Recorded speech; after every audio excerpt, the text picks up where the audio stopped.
This video is a new and improved, rewritten, re-recorded, and re-edited 2.0 of a previous One Piece 101. The old video is still up if you'd like to watch it, but it was in serious need of an update, so enjoy. Listen up. You can pour drinks on me, you can throw food at me, you can even spit on me. I'll just laugh that stuff off. But, good reason or not, nobody hurts a friend of mine. Hello and welcome to One Piece 101, the series that breaks down everyone and everything in the One Piece world. Today we will be examining one of the most prolific figures in the series today, as well as a character who has been with us from the very beginning, Red-Haired Shanks. Shanks is a relatively average-sized human who is more often than not portrayed in a highly jovial manner, very much preferring to take his time and enjoy life, even when it comes to traversing the wildly dangerous Grand Line and the New World, which you can see in his brief appearances in the series, as they are often accompanied by he and his crew partying hard and drinking heavily. Although Shanks is most renowned in the series for inspiring Luffy to become a pirate and giving our protagonist his trademark straw hat. However, outside of that action, Shanks has led an incredibly impressive career of his own, and this career begins with the most infamous pirate crew in the series, led by the former pirate king, Gol D. Roger. A very young Shanks was an apprentice aboard Roger's ship, and so was subjected to the sheer power and chaos of the Grand Line as well as its inhabitants, and exposed to skirmishes with future legendary figures such as Golden Lion Shiki, and even the individual who would become known as the strongest man in the world, Whitebeard. And through it all, Shanks just kept on smiling, a trait possessed by several key characters in the series, one of which being Roger himself. Now at the time of this recording, Roger's exact relationship with Shanks is highly unknown. However, we do have one exceptionally important little detail, being that at some stage, Roger gave Shanks his straw hat, implying that there was a deep level of trust, or at the very least a profound feeling of fate between the two of them. As for other members of the Roger Pirate, Shanks has frequently been shown in flashbacks with another apprentice pirate aboard the ship, Buggy the Clown. Although their relationship is significantly more volatile than Shanks and Roger, however, this mostly seems to stem from Buggy's side of things, as Shanks' general disposition just seemed to rub the clown the wrong way. So much so that Buggy even claimed that Shanks would never be able to make it as a pirate, and well, I guess we'll find out how things turned out shortly, eh? As with all the Roger Pirates, a large majority of their journey is unknown at this point in time. In fact, it's currently even impossible to say whether or not Shanks has personally set foot on Raftel, because there is precedent for other members of the Roger Pirates not actually landing there, such as Nekomamushi and Inuarashi. In any case, after Roger became the Pirate King, he eventually disbanded the crew and turned himself into the Marines, who promptly executed him at the place of his birth, Logtown. Shanks, along with many other future legends, were present at the execution that began the Great Age of Piracy and was shown mourning for his captain.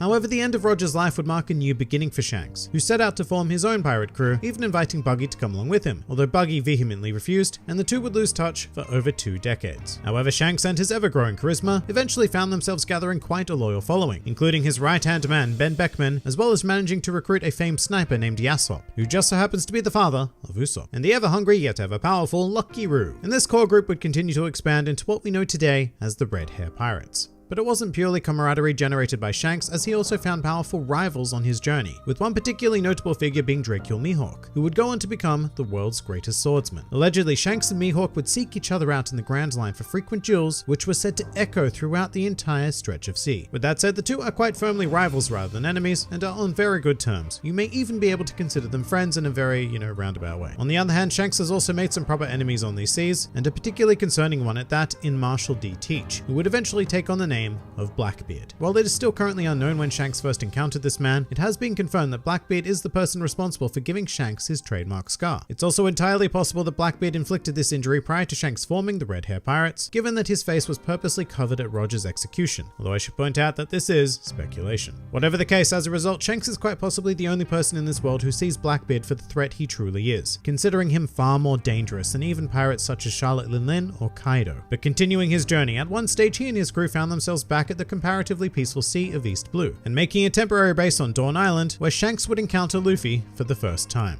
This young boy saw Shanks as a great role model and pleaded with him to join the Red Hair Pirates, but of course Shanks refused due to Luffy being far too young. Nonetheless, this island would go on to become the genesis of a new age, which all started when a bandit called Higuma the Bear intruded on the Red Hair Pirates and caused a bit of a scene in the bar. And at this point, we were treated to one of Shanks' key life philosophies, which is pacifism. Now, from everything we know about Shanks so far, it would certainly not be out of the question to ponder as to why he didn't just smack Higuma the Bear down right then and there with his superior power, but that just isn't Shanks' style, Instead, Shanks sought out a peaceful solution, even if it made him look like a fool as a result, a trait that would be seeded within Luffy upon seeing it. Although after Higuma kidnapped Luffy, Shanks' attitude changed radically, stating that he would never forgive someone who hurt a friend of his. And all of this led to a scenario where Higuma the bear was devoured by the Lord of the Coast, but that wasn't the end of it, because in order to save Luffy's life, Shanks had to sacrifice his left arm to the Sea King, which he was more than willing to do, and went on to consider it an investment in the future. And just prior to departing Dawn Island, Shanks also gave Luffy the straw hat that had been given to him by Roger, and Shanks told Luffy to return it to him when he became a great pirate,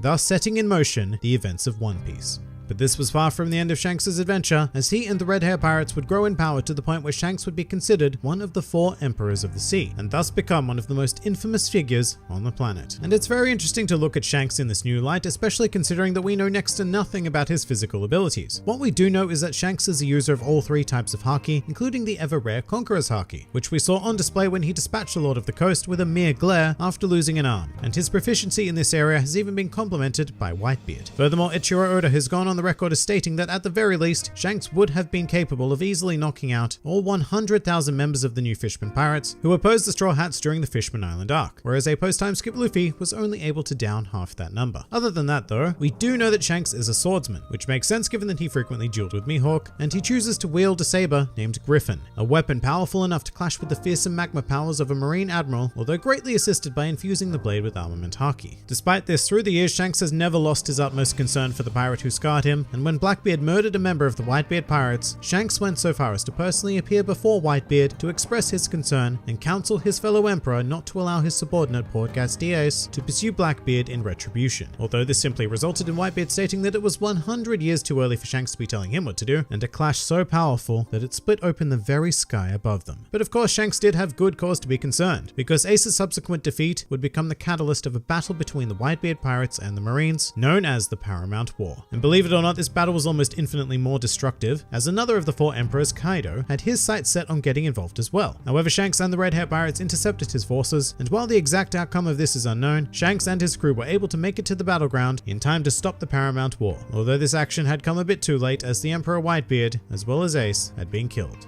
After single-handedly putting an end to the Paramount War, Shanks elected to assist his former enemies in the funeral proceedings of Whitebeard and Ace, showing great respect for both of the tragically deceased individuals. And here I'm going to put up the old spoiler warning. Feels a bit early, eh, since we aren't even in the post-time skip events yet, but if you have not read or watched the Reverie arc to completion, then this is a fantastic time to jump to the following time in the video. More so than ever, it's pretty highly recommended to take this warning seriously, but for everyone who wishes to proceed, let's get into it. Following the events of Whole Cake Island and the declaration to the world of Luffy's emergence as the 5th Emperor, Shanks appeared quite pleased with the news and stated that he was very much looking forward to meeting Luffy again. However, after this he would go on to make a more shocking appearance at the Holy Land of Marijua itself, in order to speak in person with the Gorosei, wishing to discuss a certain pirate.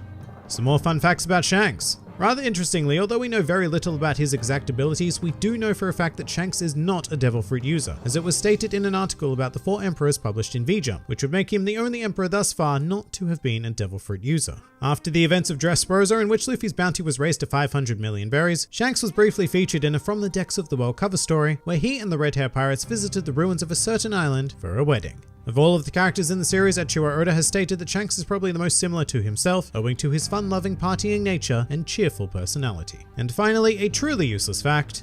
At one stage in the series, Shanks and Buggy got into an argument about whether the North or South Pole was colder, with Buggy claiming the North, while Shanks was in favor of the South. And in an SBS segment, Oda answered this question once and for all, stating that because the Antarctic Pole was a mass of ice, rather than a continent, the South Pole was colder, making Shanks, as per usual, correct.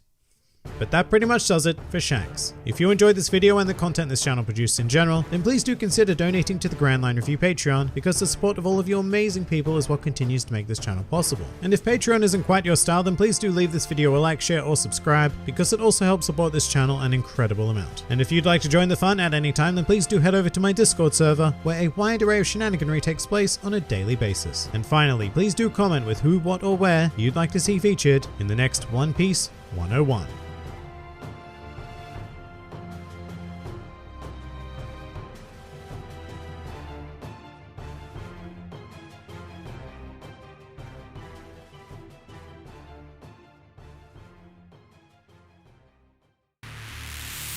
I've come to end this war. Red Hair Pirates, assemble.